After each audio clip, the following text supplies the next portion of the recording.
史上最悪の殺人鬼と呼ばれるヘンリー・リー・ルーカス。アメリカ中を恐怖に陥れたこの男。映画羊たちの沈黙に登場する猟奇的殺人鬼ハンニバル・レクター博士のモデルになった人物の一人とも言われているんです。ヘンリーは1983年に逮捕されるまで幾多の殺人を繰り返してきたんです。そしてその方法はどれも残忍で、逮捕後にヘンリーは人を殺すことは食事や呼吸をすることと同じだという言葉も残しているんです。殺人に何も感じず、ただただ人を殺し続けたヘンリー。そんな彼に関して次のような記録が残されているんです。ヘンリーが犯した殺人は300人を超えると。史上最悪の殺人鬼ヘンリー・リー・ルーカス。彼はなぜこれほどまでに大量の人々を死に至らしめたのか。そこには彼の人格を歪めたある人物の存在があったんです。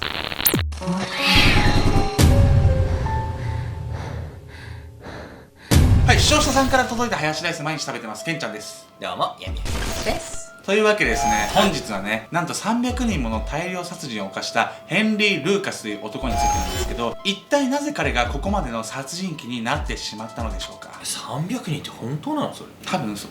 実はこのヘンリー・ルーカスの連続殺人は、ある男との出会いがきっかけだったんです。最悪の出会い。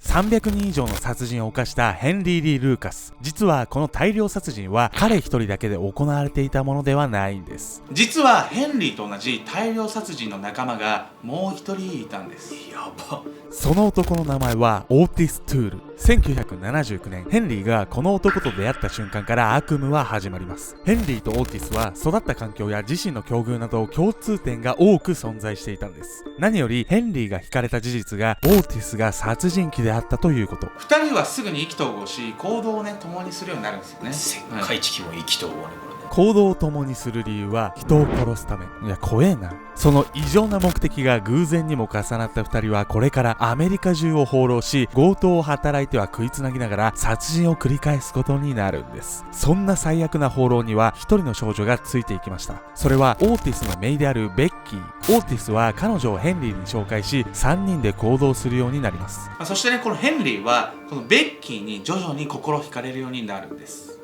旅先で人を殺しながら金品を奪う旅。そんな中で芽生えた恋愛感情により、ヘンリーがまともな心を取り戻すということはなかったんです。むしろ異常者ヘンリーはベッキーへの思いが高ぶるたびに、関係ない誰かを殺すことでその気持ちを鎮めていたんです。いや、迷惑だな。さらに、ただ人を殺すだけでも異常なんですが、ヘンリーとオーティスの犯す殺人はそれだけにとどまらないんです。このね、殺すために殺している2人は、次第に命を奪うだけでは事足りなくなっていくんです。彼らの犠牲者と思われる遺体は何十箇所もの刺し傷があったり、遺体の一部が切り取られているなど、あまりに残忍なものだったんです。そんなことを彼らは淡々とただ楽しんでいたんです。そんなね、異常な生活に不意にとある変化が訪れるんです。年の離れた少女ベッキーに対する愛情のぶつけ方をヘンリーは迷っていたんです。恋愛対象でもあり、父のような感情もあるこの少女にうまく接することができなかったんです。そんな中、些細なことがきっかけでヘンリーとベッキーは喧嘩になります。愛情を持った相手に否定されるということに対し、歪んだ精神を持つヘンリーが取れる手段は一つだけだったんです。愛する少女ベッキーへの思いが裏返り、憎しみに変わった瞬間、彼はそこにあったナイフを手に取ります。そしてそのナイフでベッキーを殺したんです。最愛の人物すら手にかけた殺人鬼ヘンリー。ここから彼の様子が変わっていくんです。彼は人を殺す際にその証拠を残すようになります。そして間もなく1983年、ヘンリーはついに残した証拠がたどられ逮捕されるんです。そして一度逮捕されてからのヘンリーは素直に自白しているかのように見えたんです。彼の自供により、これまで300人以上殺害しているという事実が判明。これまでアメリカ中で未解決となっていた事件数百件が一気に解決したんです。もちろん確たる証拠があるわけではないので、はっきりとした数字は明らかになっていません。ヘンリー自身は3000人を殺したと証言したことすらあるんです。いや、恐ろしいな。しかし、このようなサイコパスのシリアルキラーが虚言癖というのはよくあること。結局本当の殺した人数はわからないままなんですが、複数人の犠牲者がいるのは間違いなく、彼は死刑を言い渡されるんです。そして実は殺人の証拠を残すようになったヘンリーが間もなく逮捕されたのは、彼がすでに警察に目をつけられていたからなんです。これも2ブロックだったからでしょ。俺だなお前彼が目をつけられていたその理由、それはヘンリーが連続殺人を始めるきっかけだったオーティスと会う以前にあったんです。なんと彼はオーティスと会う以前から殺人を犯し懲役40年を言い渡されていた過去があったんです。オーティスと出会う前からヘンリー・ルーカスは殺人を繰り返していたんですが、一体ね、そもそもなぜこのヘンリーは殺人をするようになってしまったんでしょうか。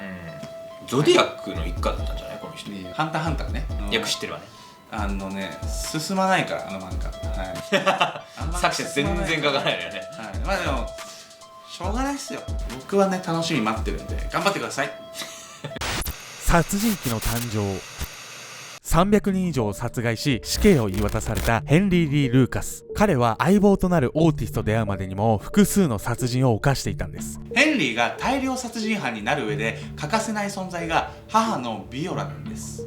ヘンリーは1936年アメリカバージニア州ブラックスバーグに生まれました。父アンダーソンは元鉄道員。酒によって列車にひかれ両足を失ってしまうんです。そして母ビオラは売春婦として働いていました。そんな中兄弟の11番目としてヘンリーは誕生。これだけでも結構大変な家庭っていうのは想像つきますよね。もちろん貧乏な家庭という事実はあったんですが、それ以上に幼少期のヘンリーが苦しんでいたのが母ビオラからの物理行使。ビオラのそれはあまりに常軌を逸したものだったんです。まずビオラは生まれる子供が女の子であることを期待していました。それは女の子なら成長して売春させ稼ぎ頭になれるからという異常な理由からなんです。しかし生まれたヘンリーは男の子だったんです。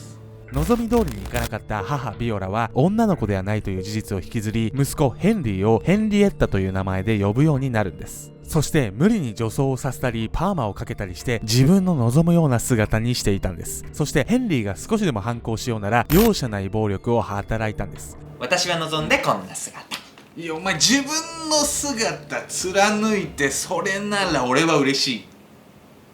ある日ビオラは自分のお客からラバーをプレゼントされ家に持ち帰ります。いやどんなプレゼントやない。よりどころのないヘンリーはこのラバーを可愛がりました。そんな様子が見受けられたのか、ビオラはヘンリーにこのラバーが好きか尋ねました。当然ヘンリーは首を縦に振ります。そしてその瞬間ビオラは銃を手に取りラバーを射殺したんです。これはビオラにとってヘンリーが何かを愛するのが許せなかったからだと後にヘンリーが自身で語っています。そしてね、そんなビオラの異常性の最たるエピソードがあるんです。ヘンリーの父アンダーソンは両足がなく車椅子生活をする気弱な男でした。当然稼ぎがあるはずもなく、ただ手がかかるだけの旦那を妻ビオラは鬱陶しく思っていたんです。そしてある日ビオラは車椅子に乗ったアンダーソンを家の外に放り出します。そしてそのまま助けることもなく屋外に放置されるアンダーソン。体の弱い彼はこれが原因で肺炎にかかり死亡したんです。自分の気に入らないものに暴力的なビオラはついには自身の手で自らの夫までをも殺してしまったんです。この他にも何のきっかけもなく突然自分の客を射殺するなど、とにかくビオラは異常な人間でした。そしてそんな家庭の環境はヘンリーに悪影響を与えてしまったんです。この異常な母親により自身の人格をとことんまで歪められてしまったヘンリー。10歳を超えた頃には学校に通わなくなってしまいます。13歳になった頃には窃盗などを繰り返し刑務所にも入れられていたんです。そしてついに殺人に手を染めるようになっていったんです。母親のビオラに人格を歪められたヘンリーはそもそも一体何がきっかけで殺人にまで手を染めるようになっていったんでしょうか。殺人の始まり。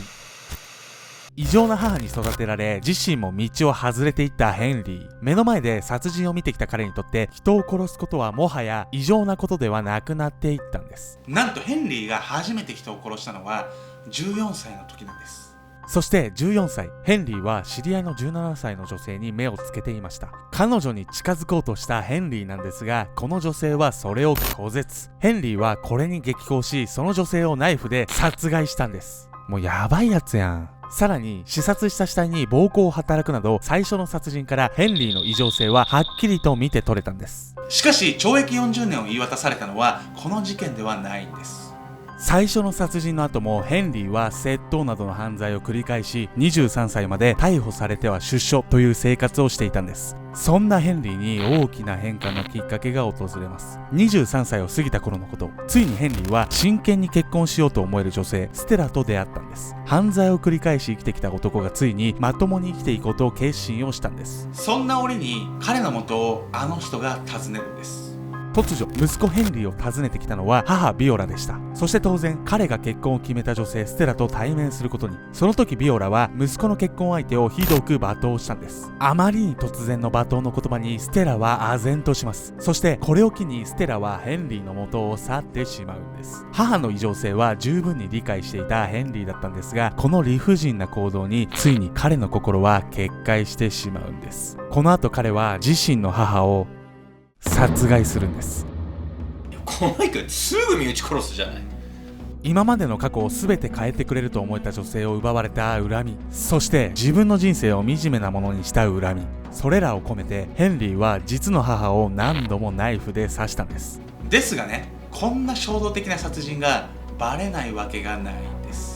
実の母親殺害の罪ですぐにヘンリーは逮捕されます。ここで彼に懲役40年が課せられることになるんです。なんか変じゃないでもこれ。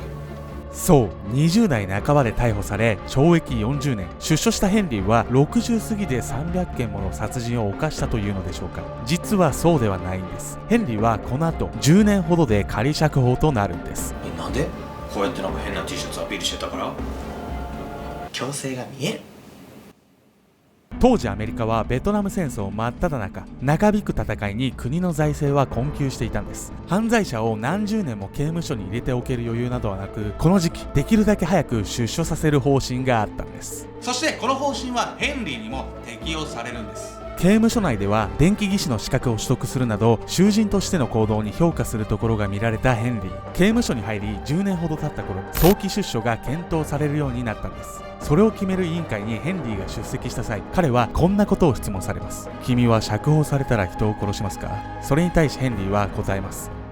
はい、間違いなく人を殺します。ストレートに言ってんじゃないの？そうですね、正直に言っちゃってるけども、何釈放しちゃうの？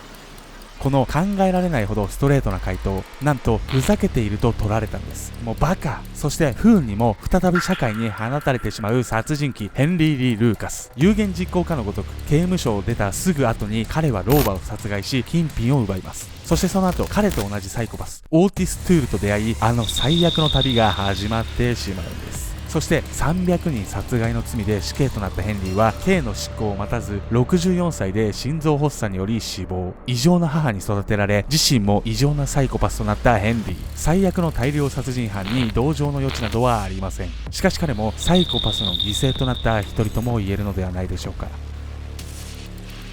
チャンネル登録と高評価よろしくね。